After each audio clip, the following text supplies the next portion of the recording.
Donc ici, toujours ces petits exercices, c'est des problématiques différentes, c'est aussi de la manipulation. Ok. Donc ici, voilà, premier réflexe, quand on voit ça, toujours on analyse. Allez, une petite analyse sur le... À vif. À vif. Des polices. Donc je me suis dit, tiens, peut-être j'ai cette police-là, où je peux utiliser un service comme whatthefont.com pour trouver quelle est la police. Très très bon réflexe. Mais là tu vas me dire que non. Bah non, faux mon coco. Voilà. Tu permets que je t'appelle mon coco. Voilà. Après je vois des primitives, donc je me dis bon, je vais utiliser rectangle, ellipse, puis je vais refaire ça tranquillement. Ce qui est déjà un très très bon départ. Par contre, tu vas voir qu'il y a mieux. Dans ce cas-là en particulier, il y a mieux. On va utiliser des primitives, quand même, malgré tout, mais il y a mieux. Essayons. Donc, déjà, petit écueil, je fais exprès, toute personne qui se dit, tiens, je vais commencer avec des cercles, des rectangles, etc. Déjà, va essayer de faire un cercle, donc majuscule. Je vais activer les raccourcis ici, comme ça vous pourrez les voir au fur et à mesure que je les fais. Donc on arrive, majuscule pour garder le cercle. Et puis là, si on n'est pas au bon endroit, on relâche. On vient redéplacer le cercle, on vient retravailler sa largeur, etc., etc. En fait, il peut y avoir plus simple. C'est un petit peu de manipulation. Excusez-moi, là, je suis en train de... Voilà, perdre dans mes zooms. Et puis, on va essayer de se mettre à peu près au milieu, à l'œil. Donc après, en s'exerçant, parfois c'est pas mal. On va toujours ajouter Shift pour garder le rond, mais au lieu de partir ici du haut à gauche, on voit. Eh bien, on va pouvoir appuyer sur Alt pour partir à partir du centre. Le premier point qu'on a fait nous fait un centre. Et là, on s'aperçoit qu'on va pouvoir visualiser. Donc, je suis pas trop mal. Par contre, là, j'ai pas envie de lâcher. Si je lâche, il faudra que je remodifie. Donc, je vais pouvoir rajouter en plus la barre d'espace, qui va me permettre de figer temporairement, de replacer, donc ici, de recentrer. Dès que je suis bon, je relâche ma barre d'espace, et ici. Et là, je vais essayer d'avoir le milieu. Tout simplement parce qu'on va utiliser des contours. Ah, ok. Alors pourquoi les contours ? Parce que toute ta forme, en fait, c'est un même contour, enfin la même épaisseur. Exactement. Ok. Sinon, beaucoup de gens auraient fait un cercle principal, un cercle secondaire, un Pathfinder, mais du coup, on n'était pas sûr d'avoir tombé dans le piège. Le même. Donc ici, si je viens avec majuscule, je peux aussi incrémenter de 10 en 10. De 10 en 10, c'est plus rapide. Voilà, et puis voilà, et voilà. 2, 3, voilà. Voilà, ça me paraît pas mal. Ok, donc là l'objectif c'est que tu vas faire que les tracés avec un contour de 53 pixels. Exactement, et de manière à être uniforme. Exactement. Outil trait. Shift pour que ça soit droit, voilà. Exactement. Alors Shift aussi, pourquoi ? Parce que simplement j'ai désactivé, vous l'avez vu tout à l'heure, mes repères commentés. Pour le rappel, c'est ici que ça se passe. Repères commentés, commande vue. Là, je vais les remettre. Ce qui me permettra, par exemple, quand je vais venir, si j'avais travaillé ici, pour repartir au même endroit. Voilà, ça permettra, par exemple, de se caler au même endroit sur le bas, etc. Dans la même base. Exactement. Donc voilà. Bon, là, une ellipse en partant du centre, donc c'est Alt Shift. Exactement. On barre d'espace si on veut recentrer, si on veut être précis. N'oublions pas généralement que quand on redessine, bon là je suis sur du logo, mais si j'ai redessiné à partir d'un croquis, eh bien ça serait souvent une interprétation qu'on veut refaire, on veut relisser, etc. Bon là c'est ton contour qui est un peu vulgaire. Il est un peu grand. Alors on peut appuyer sur X. X correspond à cette petite touche ici qui permet de permuter le contour et de le mettre en fond. C'est l'interrupteur entre la couleur de premier plan et d'arrière-plan. Exactement. Donc là, tranquille. Bon, maintenant, peut-être que je m'aperçois, là, je suis pas tout à fait bien. Ça, c'est toi. Ah oui, mais bon, soyons un peu précis. Alors le A. Juste A. Alors le A, pareil. Réfléchir toujours avant de commencer. On voit que c'est la partie haute. Ça ressemble quand même à un demi-cercle. Un demi-cercle, je le confirme. Donc du coup, le plus simple, parce que j'ai vu beaucoup d'étudiants commencer à travailler, essayer de faire un cercle, etc. Demi-cercle, on fait un cercle, on prend la primitive. Même principe, alors je vais enlever les repères commentés encore une fois. Même principe à partir du centre, un image, pour les mêmes raisons. Donc d'ici, hop, ça me centre permet... du trait.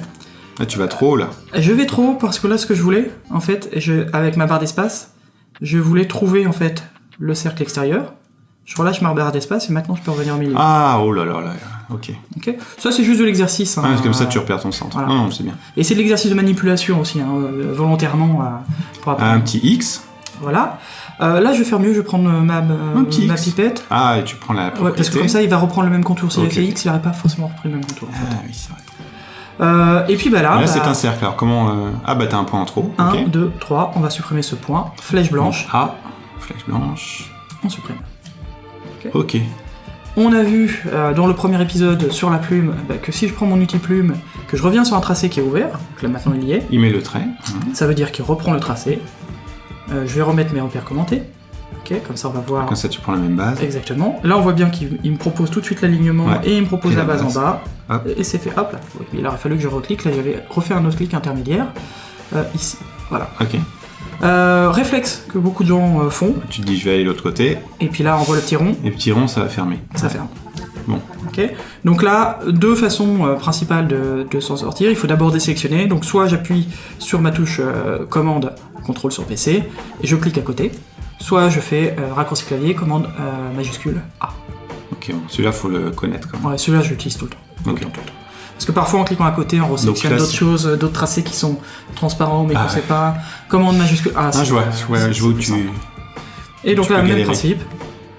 Même principe. T'as les traits, voilà. Voilà. Commande majuscule A. Et puis là, je peux prendre l'outil trait, c'est quand même mieux. Hop. J'ai pas besoin d'être précis dans cette zone-là parce que de toute façon c'est recouvert. Ici. Nickel. Alors maintenant que j'ai ça, je vais cacher en fait le modèle qui est derrière. Maintenant que j'ai ça, souvent le problème c'est que je pourrais me dire ça y est j'ai fini.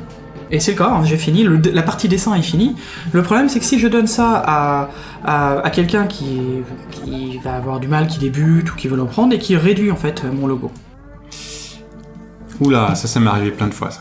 Voilà. C'est que le trait du contour est pas réduit. Donc moi ce que je conseille souvent c'est de garder votre version. Donc, vous pouvez dupliquer votre calque et garder une version de travail. Okay. Même si on est dans Illustrator et que le vectoriel s'importe directement ailleurs, si on donne à l'extérieur, je conseille toujours, moi c'est comme dans Photoshop, on va pas donner le PSD, on va donner les fichiers d'export bien préparés pour le format.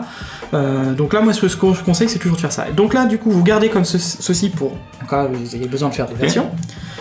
Et ensuite, vous venez ici dans Tracer, Objet Tracé, et vous allez demander de vectoriser le contour. Et là maintenant, on va se retrouver avec un vrai contour. Donc là, je comprends ce que tu veux dire. Est-ce qu'il existe aussi un mode où je peux redimensionner mon objet, mais que ça diminue le contour, tu vois, proportionnellement? Oui. Alors ça, oui, effectivement. Mais justement, le problème... Mais ça t'aime pas. Ce que j'aime pas, c'est quand je communique à l'extérieur. Moi, j'ai pas de problème. Mais des fois, c'est pratique, tu sais. Voilà. Pour soi, oui. Je l'active quand j'en ai besoin. Mais comment tu pas par l'actives? défaut. Donc, on va dans Transformation, mise à l'échelle des contours. Voilà. Ok. Et à partir de ce moment-là, il va le faire. Par contre, il se peut que la personne qui va ouvrir votre fichier, lui, n'ait pas cette préférence activée. Hein, et donc, dans ce cadre-là... Ah oui, c'est pas lié à l'objet, c'est une préférence de l'outil. C'est une préférence ici. Voilà. Donc, Transformation, mise à l'échelle. Donc là, on vectorise notre contour, ici. Et puis après, on va pouvoir faire plusieurs choses. On va pouvoir utiliser l'outil, je renvoie aux assemblages, ou pour le rappel, moi sur ce genre de choses, si je prends l'outil concepteur de forme juste pour le rappel, on va pouvoir faire cette forme-là, mais on va se retrouver malgré tout avec plusieurs formes ici. Moi je préfère donner un objet unique, et dans ce cas-là, j'aurais pu le faire directement, utiliser mon Pathfinder au niveau des modes de forme. Pour unifier. Et là je me retrouve avec... avec ici, si je fais Alt-clic, il me fait une forme composée, décomposée, je me retrouve avec un tracé. Ok. Ici, donc je vous renvoie vers le tuto dédié, mais là du coup on a vraiment une forme unique qui a été simplifiée, etc., qu'on pourra facilement communiquer. Donc voilà pour cette partie.